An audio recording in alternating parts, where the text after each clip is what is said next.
Conociendo lo que es el ligamiento y entendiendo lo que son las combinaciones paternas, que son la parte longitudinal del cromosoma en la cual no hay recombinación, y también conociendo lo que son los recombinantes, que es esa mitad longitudinal del cromosoma, donde sí hay intercambio de ADN, podemos entender que en este caso la presencia de algún recombinante A2B1 o A1B2 va a depender en gran medida de la distancia existente entre ambos genes.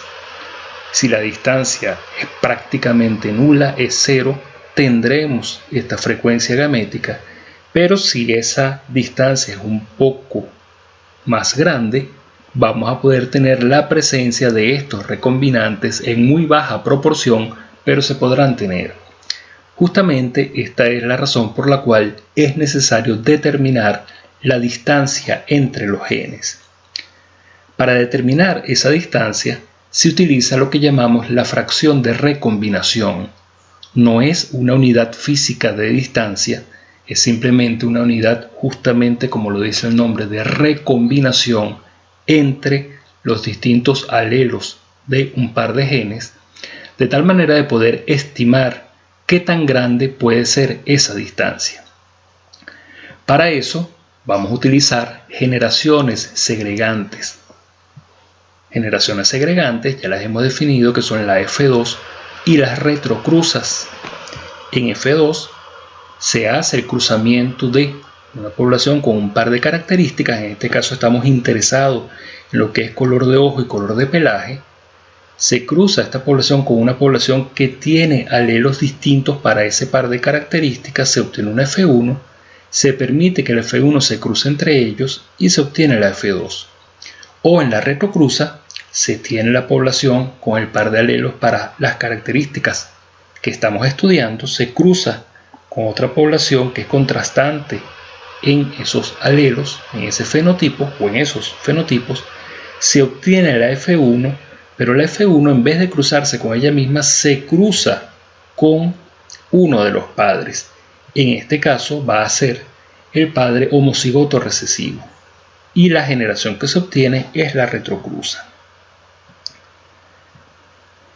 Para hacer la estimación de lo que es la distancia entre los genes es más sencillo hacerlo por retrocruza debido a que se ve directamente lo que es la distribución gamética, mientras que en la F2 existen algunas complicaciones que no vamos a discutir en este momento, simplemente vamos a ver lo que es el método de la retrocruza para poder estimar la distancia entre genes. Partamos de este cruzamiento donde identificamos genotipos con fenotipos y vamos a decir que los ojos negros son dominantes sobre los ojos azules, es decir, el recesivo de ojos azules es O2O2. Y en cuanto al pelaje, el pelaje negro domina sobre el pelaje marrón. Y esto lo podemos ver directamente en la figura con la F1. Si se cruza pelaje marrón con pelaje negro, el 100% de los individuos F1 dio pelaje negro, es decir, pelaje negro domina sobre pelaje marrón. Y cuando cruzamos individuos con ojos azules con individuos con ojos negros, el 100% del F1 dio ojos negros, por lo tanto, ojos negros domina sobre ojos azules. Este F1 se cruza con los homocigotos recesivos, O2O2, P2P2, y da esta descendencia. Veamos a nivel de segmentos cromosómicos qué está ocurriendo. Supóngase que esta es la sección del par de cromosomas homólogos en esta población, donde tenemos individuos homocigotos O2O2, por eso tienen los ojos azules, y P2P2, por eso tienen el pelaje marrón, mientras que el otro padre, en ese segmento de ese par de cromosomas homólogos, tiene los alelos O1 es homocigoto, es ojos negros, y P1P1, por lo tanto, es de pelaje negro. Cuando se da el cruzamiento, ya conocemos que de este par de cromosomas irá solamente uno de estos segmentos cromosómicos al F1 y de este padre igualmente. Nótese que esta población podrá transferir completamente este segmento, que será O2P2 o podrá transferir completamente este segmento que también es O2P2. De estos segmentos cromosómicos, lo que le transfiere a su descendencia puede provenir de la recombinación, donde se recombine O2 con P2 y queda exactamente la misma información, O2P2, o se recombine este segmento cromosómico con este segmento cromosómico, quedará O2P2. De forma similar ocurre con este padre. Podrá transferir este segmento cromosómico, será O1P1, o podrá ser este, O1P1 también, o podrá ser producto de la recombinación, pero sea como sea, solamente podrá transferir la información O1P1. Esto es entonces el segmento cromosómico transferido por estos padres y el transferido por este padre. Queda la F1 con un genotipo O1 o 2 P1 P2, es decir, pelaje negro, ojos negros. Se cruza con el homocigoto recesivo, que es este, y aquí vamos a ver entonces qué segmentos cromosómicos transfiere cada uno de los padres a toda esta población. Una de las grandes ventajas de trabajar con retrocruza es que sabemos perfectamente cómo va a ser ese segmento cromosómico para todos los individuos. Uno de esos segmentos cromosómicos sabemos que son individuos diploides, van a tener un par de cromosomas homólogos, pero en uno de esos tenemos exactamente la información, ya que este padre solamente puede transferir O2P2. Por lo tanto, sabemos que todos estos individuos tienen un cromosoma O2P2. Veámoslo de la siguiente manera. Puede ser que este padre transfiera este segmento cromosómico completo como este, o puede ser que transfiera este segmento cromosómico como el que estamos viendo acá. Véase que es exactamente la misma información, O2P2. O puede ser que haya habido alguna recombinación de este segmento con este segmento, pero la información sigue siendo O2P2. O puede ser que este segmento cromosómico se recombine con este segmento cromosómico, pero la información seguirá siendo O2P2. Nótese entonces que pase lo que pase en la meiosis de estos padres, siempre estará transfiriendo O2P2. Y esto es la gran ventaja que tiene el uso de la retrocruza sobre la F2, que conocemos cómo van a ser los gametos que da este padre. Por lo tanto, si conocemos cuáles son los gametos que son exactamente iguales, podemos entender que todo cambio que haya en la descendencia va a ser consecuencia de los gametos que dé este padre. ¿Cuáles son los gametos que puede dar este padre? Puede ser O2P2, puede ser O1P1, o pudiera ser O2P1, o pudiera ser O1P2. Si es O2P2, acá lo tenemos. Si fuese O1P1, acá lo tenemos. Véanse que son lo que llamamos las combinaciones paternas. No hubo recombinación, pero cuando hay recombinación podrá ser O2P1 o podrá ser O1P2. Véase entonces que en estos que están acá no hay recombinación dentro de la F1. Lo que tenemos acá es lo que tenemos acá. Mientras que en estos casos sí hay recombinación en los cromosomas de la F1, O2P1 o 1P2.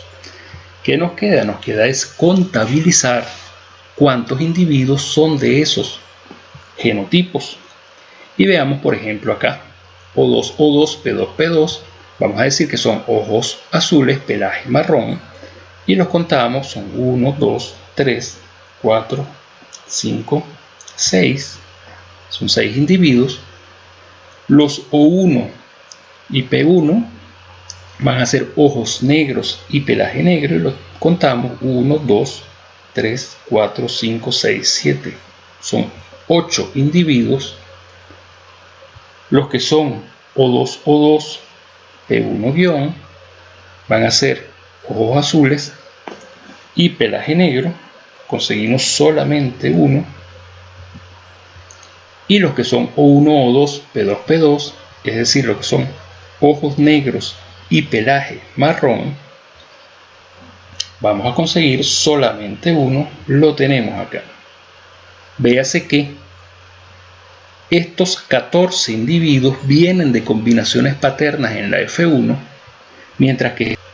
mientras que estos 2 individuos son consecuencia de la recombinación existente en los cromosomas de la F1. Por lo tanto, esto es lo que llamamos individuos recombinantes, y estos son individuos que provienen de combinaciones paternas. Nótese que cuando hablamos de combinación paterna y de recombinante estamos hablando a nivel de la formación de gametos de la F1, no a nivel de la formación de gametos en el padre homocigoto recesivo, ya que aquí si existe o no existe recombinación no podemos definirlo porque siempre el producto será el mismo O2P2. Mientras que acá sí podemos saber quiénes son recombinantes y quiénes son combinaciones paternas debido al fenotipo que va mostrando la descendencia como consecuencia de los gametos que va a aportar este padre. Teniendo esto presente, se hace muy sencillo calcular la fracción de recombinación, que no va a ser más que el número de individuos recombinantes en esta generación entre el número total de individuos en esa generación. En esta experiencia obtuvimos solamente 16 individuos. Normalmente para estimar este tipo de fracciones se utilizan cientos de individuos para disminuir los errores experimentales, pero acá simplemente estamos viendo la conceptualización teórica y vemos que tenemos 16 individuos. De esos 16 individuos conseguimos que 2 son recombinantes. Esto me permite hacer la estimación que la fracción de recombinación es 2 entre 16 es igual a 0,125, que si lo llevamos porcentualmente simplemente multiplicamos esto por 100 y me dirá que el 12,50% de los individuos de esta generación son recombinantes. Ese 12,50% es bastante aproximado a lo que llamamos los 12,50 centimorgan, que es la unidad en la cual vamos a expresar la distancia entre genes, o también lo que llamamos 12,50 unidades mapa. Sea uno o sea el otro, hay una aproximación bastante grande entre lo que son centimorgan y unidades mapa en cuanto a la equivalencia que tienen con la fracción de la recombinación. Es así como podemos estimar qué distancia existe entre los genes, donde es necesario destacar que no es una unidad física, no es una medida física, es simplemente una medida que por aproximación, según la cantidad de recombinación que exista, permite hacer una estimación de cuál es la distancia existente entre un par de genes.